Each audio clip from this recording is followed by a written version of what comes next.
I've been stressed out a little bit lately. You would think that's less stressful than commuting to work, but in other ways, working from home brings a whole slew of different things to be stressed out about. My name is Ver, and sometimes you just gotta take a break. I think back some times when I used to commute to and from work using public transportation. I also think back to the times where I wouldn't smash the like button for the YouTube algorithm. After I started doing that, my stress levels actually decreased by 40%.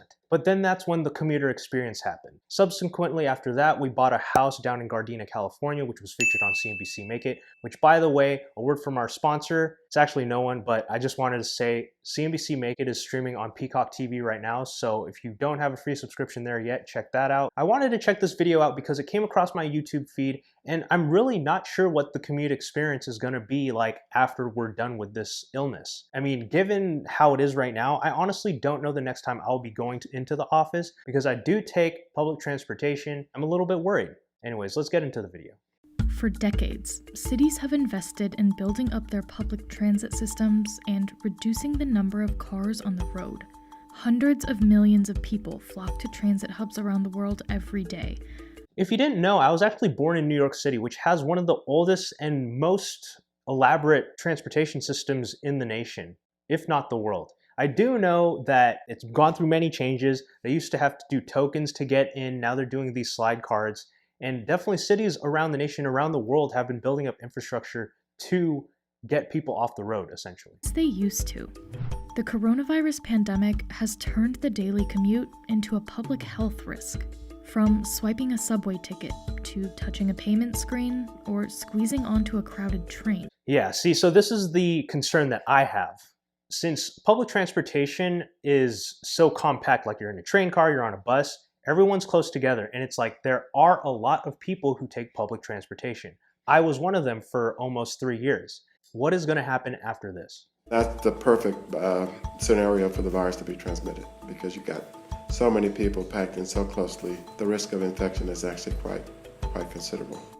To get people to commute again, many transportation networks are trying to make that journey safer. I don't think I need to be watching a video to confirm or deny this, but it's just the fear that this virus is, one, there is no vaccine for it. Two, you are so close to people, or you can get infected by being so close to people. Even with a mask, it's just better to not go out. In some cities, this has set off a race to find different ways for people to move. So we wanted to know, how is the pandemic changing the way we commute? In this last clip, I see they were biking in the video. So I actually used to cycle myself. But the thing is, even if I did cycle to and from work, that's a long ways in Los Angeles. Like, I live in Gardena, California. I work in Santa Monica, California. I don't think I would cycle that unless I had an easy way or a really fast way to get down to the beach and then just bike along the beach all the way up to Santa Monica. Mandatory masks, social distancing signs, and one-way walking systems have all become new normals in cities like London and Paris. It's just an interesting thing because I remember when I was a kid going to the grocery store, and I went to a grocery store on the military base in my hometown. They actually did do that, where you walked in a snake pattern and it was just the norm. Now, people don't do that, but now they're bringing it back as if it has to be the norm. In rich countries, you can even talk about nanotechnology to recover or cover the inside of buses or public transit with surfaces that repel or kill the virus. In Hong Kong, these robots are rolling through trains. It sucks that you have to throw a bunch of money into this research and development just to come up with a solution for an organization or just, the public transportation system to be able to, make this work. And that's just a lot of money. There are a lot of people who aren't working. Even if there is a solution to go back to work using public transportation, how many people will actually be going back to work on public transportation because they're out of work? But measures like these can be expensive. Professor Julio Davila researches cities and transportation systems in Latin America, the Middle East, Africa, and Asia. Unless it gets sort of to this extent that is affordable by cities in the global south, I don't see that happening anytime soon. So this professor right here, or this doctor, researches transportation in other areas of the world, not the United States. I've been to Asian countries or even European countries where they have public transportation.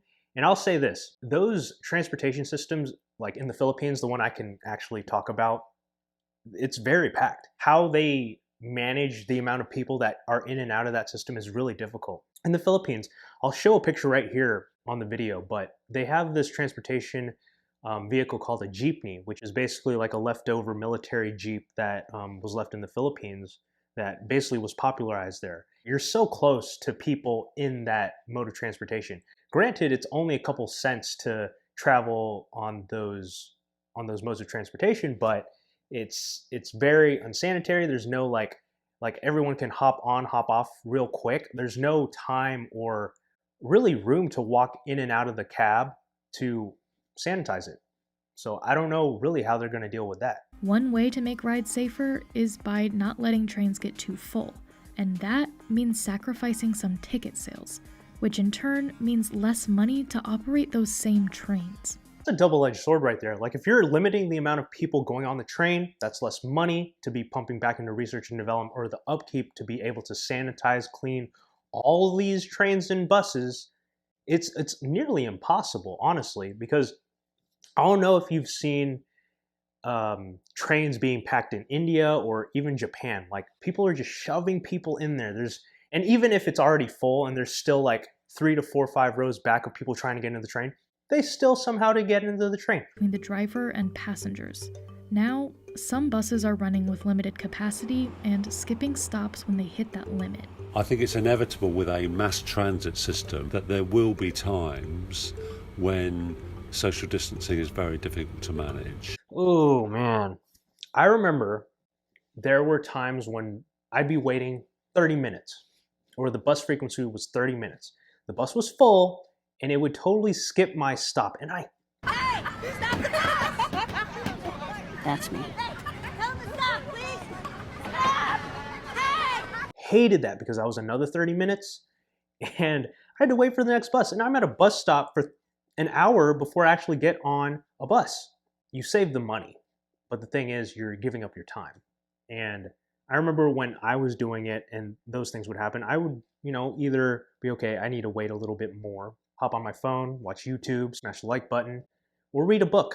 And I wanted to mention real quick, this is the current book that I'm reading. I haven't reviewed a book in a while, but I've been reading this and I've been chatting with my cousin about it just because we want to learn a little bit more about us. But that's what I did before when I would commute. I would just read books because I wanted to be productive with my time. What I tell my team and my family is that we should all expect to be doing this until the middle of next year. Middle of next year. If that's the case, I do know that my company and many other companies said that you can work from home indefinitely.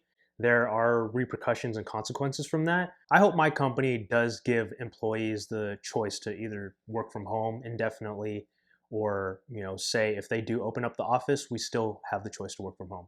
I'm pretty sure my managers have expressed that that is going to be the case, but obviously they get the same information that I do. So they're only going to know so much until an actual decision is made. Governments are encouraging people to walk to work if they can. Hey, in this picture right here, if you're looking, they have the bike lane on the right-hand side going from bottom left to top right, and then on the other street from bottom right to top left, it's in the left lane. What? Is that really how it is? It's an urban planning concept that puts people's basic needs like food, parks, and schools all within a 15-minute walking distance. How will the city function going forward? Is it going to flip to a kind of more local London, or is it going to flip to less people living in London? We don't know.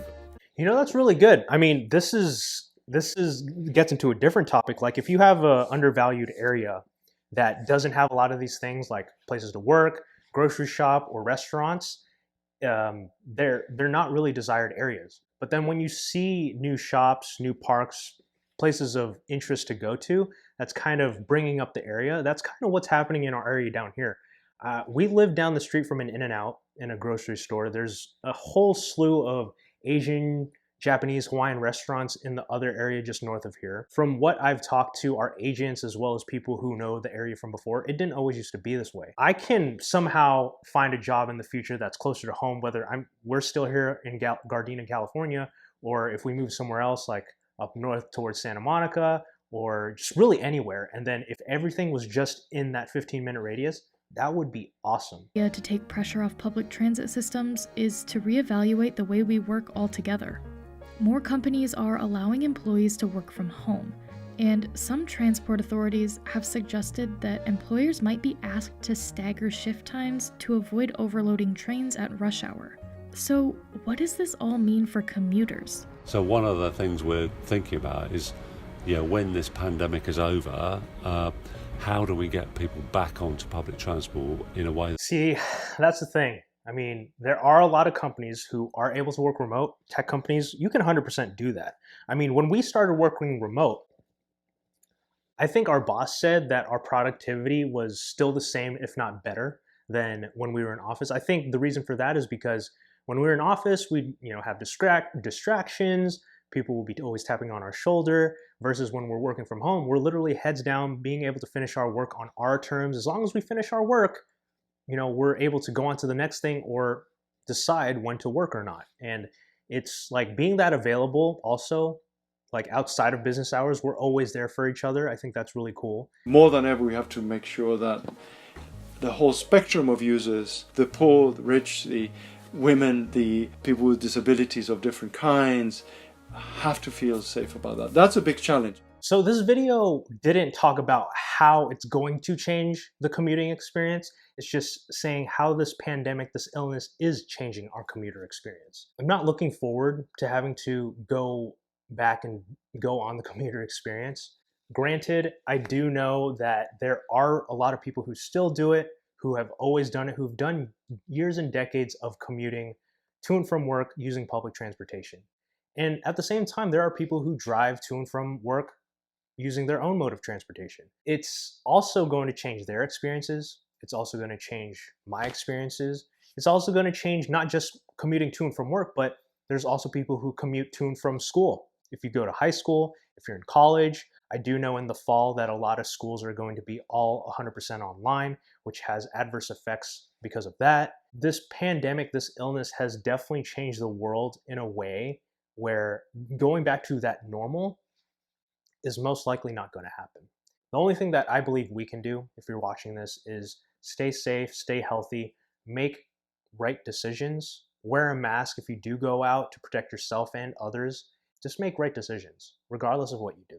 That's all I can say. Anyways, thanks so much for watching the video. Remember to always smash the like button, hit the subscribe button, and if you want to know the next time that I post a video on my channel, hit the little notification bell because that'll let you know via notifications the next time I post a video, which I'm starting to post a little bit more. It's probably because I was able to take a little break and put out some more content, but I'm planning on doing my usual content on Fridays, maybe some gaming content on Mondays, and then, anything in between. But I do still plan on posting one a week. I'm trying to still meet my goal of 52 videos in a year, and I'm on track for that. I believe we're in the 28th or 29th week of the year, so we're just over halfway there. Thanks so much. Stay safe, stay healthy. We'll catch you again next time.